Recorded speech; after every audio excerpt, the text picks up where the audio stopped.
గణాధిపతయే నమః. ఓం గురుభ్యో నమః. ఓం శ్రీమాత్రే నమః. పరమేశ్వర స్వరూపమైనటువంటి జ్యోతిష, వాస్తు మరియు ఇతర అనేకమైనటువంటి శాస్త్రములను మనకు అందించినటువంటి మహర్షులకి నమస్కారం. హయగ్రీవ హయగ్రీవ హయగ్రీవేతి యో వదేత్ తస్య నిస్సరతే వాణి జన్మకన్యా ప్రవాహవత్.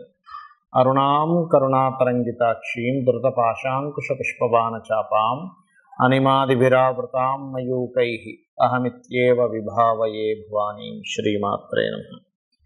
ప్రేక్షకులకి ఆ లలితాంబిక అమ్మవారి యొక్క అనుగ్రహం పరిపూర్ణంగా కలగాలని మనస్ఫూర్తిగా కోరుకుంటూ మనం ఈరోజు చెప్పుకోబోయే టాపిక్ ఏమిటి అంటే, ప్రస్తుతం ఉన్నటువంటి గోచార గ్రహాలు ఏవైతే ఉన్నాయో కాస్త అగ్రెసివ్ కలిగించేటువంటి ఫలితాలు ఇచ్చేటువంటి దాంట్లో ఉండడం వల్ల మనం ఆల్రెడీ డిసెంబర్ జనవరిలోనే ప్రిడిక్షన్ ఇవ్వడం జరిగింది. అదేదో మన గొప్పతనం కాదు.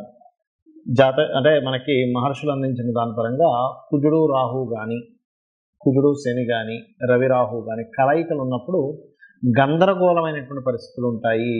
గొడవలు, పోలీసులు, అరెస్టులు, లేకపోతే ఇట్లాంటివి ఉంటాయని చెప్పడం జరిగింది. పాత వీడియోలోకి వెళ్తే మీకు కనబడుతుంది చాలా స్పష్టంగా. అయితే ఇది చాలామంది అడుగుతుంది ఏమిటంటే, నన్ను ఏమండి మరి ఈ కాంబినేషన్ ఎప్పటి వరకు ఉంది, దీనికి మా రాశి వారు ఏదైనా చేసుకోవాలా అని ఎవరికి వాళ్ళు అడుగుతూ ఉన్నారు నాకు. అయితే దీనికి మరి ప్రతి లగ్నము వారు, లగ్నం తెలియని వారు, రాశి వారు ముఖ్యంగా జూన్ 1వ తేదీ వరకు ఈ కాంబినేషన్ ఉంటుంది. జూన్ 1 వరకు గుర్తుపెట్టుకోండి. కాబట్టి ఈ జూన్ 1 వరకు ఎటువంటి జాగ్రత్తలు తీసుకోవాలి, ప్రతి రాశి వారు ఏ పరిహార మార్గం చేసుకోవాలనేటువంటి విషయం మనం తెలుసుకుందాం. మిథున లగ్నము, మిథున రాశి, మిథునం వారికి కనుక చూసుకున్నట్లయితే ప్రత్యేకంగా ఈ యొక్క కుజుడు రాహువు కలయిక దాదాపుగా ఏప్రిల్ 15 నుంచి జూన్ 1వ తేదీ వరకు దశమ స్థానాల్లో ఉంటుంది. అదేవిధంగా భాగ్యంలో ఉండేటువంటి శనితో కూడా కుజుడు కలిసి దశమంలోకి వెళ్ళడము, ఇవన్నీ ఏమిటంటే పర్టికులర్గా కొద్దిగా తండ్రి గారి ఆరోగ్య విషయంలోని లేదా పెద్దలతో ఏదైనా అనవసరమైన ఘర్షణ, ఒక్కోసారి చూడండి మనకి గురువులతోని లేకపోతే మనకు తెలిసిన వాళ్ళతోని మనకంటే పెద్ద వాళ్ళతో తెలియని ఆ కాలం అలా వచ్చినట్టుగా ఘర్షణ వాతావరణం తీసుకెళ్తూ ఉంటుంది. అలాగే దశమ స్థానంలో కుజరాహువులు ఎప్పుడైతే ఉన్నారో ఈ కాంబినేషన్ అనేటువంటిది పర్టికులర్గా ఉద్యోగ సంబంధించిన విషయంలో, అందులో ముఖ్యంగా సాఫ్ట్వేర్ రంగాల్లో ఉన్నటువంటి వారికి మరియు విదేశాల్లో ఉంటూ ఉద్యోగం చేసేటువంటి వారికి కొంచెం వర్క్ స్ట్రెస్ ఉంటుంది. అంటే ఈ వర్క్ స్ట్రెస్ ఉండి, ఈ వర్క్ స్ట్రెస్లో ఒక్కోసారి ఏం చేస్తారంటే చాలామంది తప్పుడు నిర్ణయం తీసుకుంటూ ఉంటారు.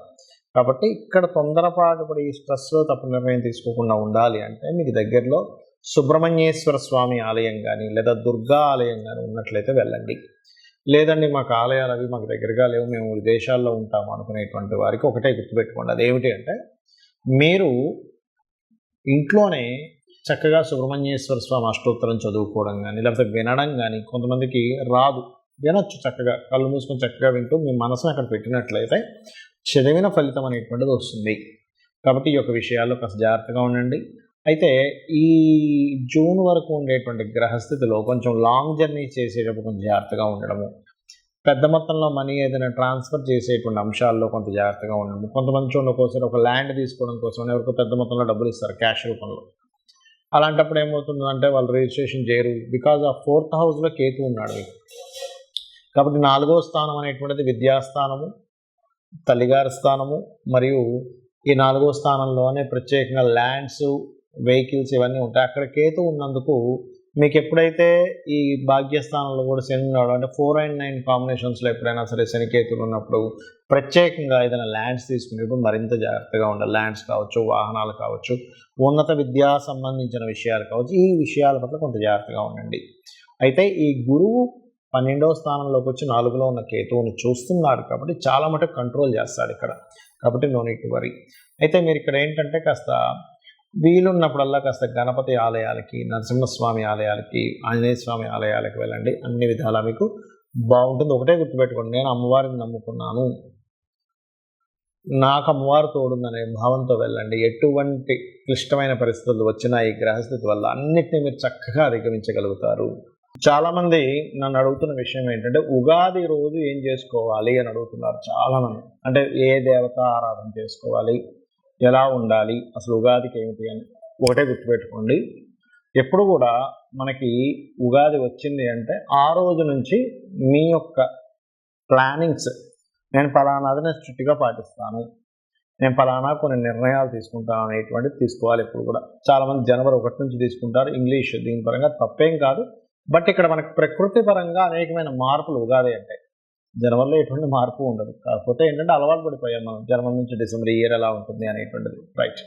అయితే మీరు తీసుకునేటువంటి నిర్ణయాన్ని భగవంతుడి ముందు కూర్చొని సంకల్పం చేసుకుని, స్వామి లేదా అమ్మవారు అయితే అమ్మవారు, స్వామి అయితే స్వామి ముందు కూర్చొని, ఈశ్వరుడే అనుకోండి, నారాయణుడే అనుకోండి, కూర్చొని నేను ఈ రోజు నుంచి నేను ఫలానా వ్యసనాలు ఏమైనా ఉంటే వదిలేస్తున్నాను, ఏదైనా కామక్రోధాది సంబంధించిన వికారాలు ఉంటే నేను వదిలేస్తున్నాను. ఎందుకంటే నేను ప్రత్యేకంగా క్రోధ సంబంధించిన ఎందుకు చెప్తున్నానంటే ఈ క్రోధీనామ సంవత్సరం అంటారు. అంటే ఏమిటి, ఒకరి మీద ఒకరు ద్వేషాలు, కోపాలు, గొడవలు ఇవి ఇచ్చేటువంటి సంబంధం ఉంటుంది. బికాజ్ ఆఫ్ ఈ ఉగాది మంగళవారం వస్తుంది. మంగళుడు అంటే కుజుడు సహజంగానే ఉగాది సమయానికి పాపగ్రహాలతో కలిసి ఉంటున్నాడు. కాబట్టి ఒకరి మీద ఒకరికి కోపాలు, ద్వేషాలు, గొడవలు ఇవి ఎక్కువగా ఉండే సంవత్సరం అంటారు. అందుకని వీలున్నంత మట్టుకు ఈ సంవత్సరం అంతా కూడా చండీ హోమం చేసుకోవడం కానీ, లేకపోతే మీరు శివ అభిషేకం చేసుకోవడం కానీ, ఏమంటే నువ్వు ఫలానా దగ్గర చేస్తున్నారు వెళ్ళాలంటే వెళ్ళండి, లేదు అలా కాదు ఇంట్లో కూర్చొని నాకు చేసుకునే స్థామవుతుంది, చక్కగా ఇంట్లో కూర్చొని చేసుకోండి. అభిషేకం కానివ్వండి, హోమం కానివ్వండి, ఏదైనా కానివ్వండి.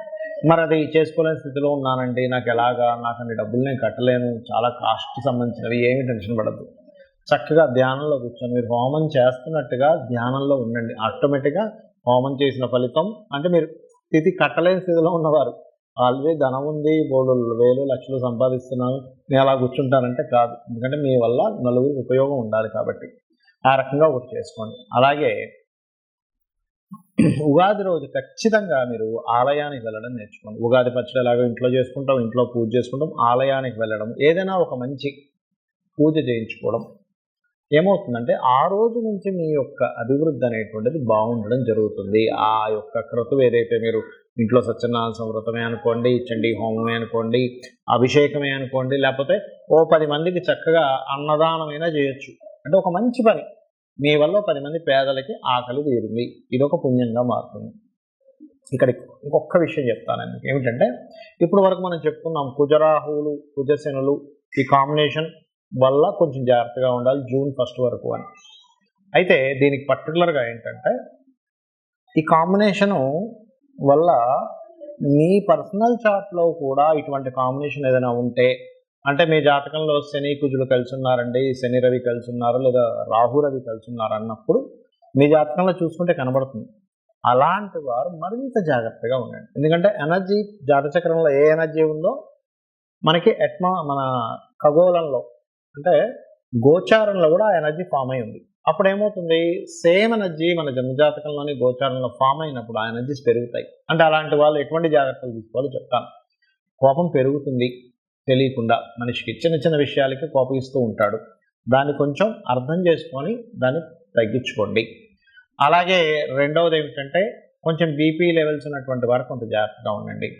మీ జన్మజాతకంలో కనుక స్మూత్ అంటే కూల్గా ఉండేటువంటి స్వభావం ఉన్న గ్రహాల యొక్క దశలు కనుక నడుస్తున్నాయని కూడా అప్పుడు ఏమీ కాదు. అంటే ఎవరు బుధదశ కానీ, శుక్రదశ కానీ, గురుదశ కానీ, చంద్రమహర్దశ కానీ ఇలాంటి దశలు నడుస్తుంటే ఏమీ అవ్వదు. అలా కాకుండా లేదండి మాకు కుజదశ నడుస్తుంది, శని మహర్దశ నడుస్తుంది, రాహుదశ నడుస్తుంది అంటే అగ్రెసివ్ కలిగించే దశలు నడుస్తూ అవి పర్టికులర్గా లగ్నానికో, షష్టమ స్థానానికో అంటే 6వ స్థానానికో, 8వ స్థానానికో ఇలా కనెక్టివిటీస్ ఉన్నప్పుడు మాత్రం కొంచెం ప్రతి విషయాన్ని మీరు మాట్లాడేటప్పుడు కానీ కొంచెం జాగ్రత్తగా ఉండండి. అంటే గోచారంలో ఈ గ్రహాల యొక్క స్థితి ఉన్నప్పుడు మీ జన్మజాతకంలో ఆ దశలు నడిచేటప్పుడు అది కోరిలేట్ అయ్యి దాని ప్రభావం పెరుగుతుంది. దీనికి ఏమిటి రెమెడీ? చాలా సింపుల్. చక్కగా శివాలయానికి వెళ్ళాలి, అభిషేకం చేసుకోవాలి, లేదా మీకు దగ్గరలో గోశాల ఏదైనా ఉంటే గోశాలకు వెళ్ళాలి, చక్కగా గోవుకి బెల్లము, క్యారెట్స్ తినిపించండి. సాక్షాత్ అమ్మవారిని చూశాననేటువంటి భావనతో గోవుని చూడండి, గోవుకు తినిపించండి. మైండ్లో ఫిక్స్ అవ్వండి, నేను చక్కగా రెమెడీ చేసుకున్నాను, నేను చక్కగా గోవుకి తినిపించాను, నేను అభిషేకం చేసుకున్నాను, నేను క్లియర్. ఫస్ట్ మీరు ఈ రకమైనటువంటి మైండ్ సెట్తో ఉండాలి. అప్పుడు ఏమవుతుందంటే మీ జన్మజాతకంలో ఎటువంటి దోషం ఉన్నా, గోచారంలో ఎటువంటి దోషాలు ఏర్పడినా ఏమీ అవ్వదు. ఫస్ట్ మీరు నేను అమ్మవారి పాదాలు పట్టుకున్నాను, అమ్మవారు నాతో ఉంది, నాకు ఏమీ కాదనేటువంటి భావన మీలో రావాలి. అలా చేసుకుంటూ మీరు ఈ సంవత్సరం అంతా కూడా బాగుండాలని మనస్ఫూర్తిగా కోరుకుంటూ శ్రీమాత్రే నమః.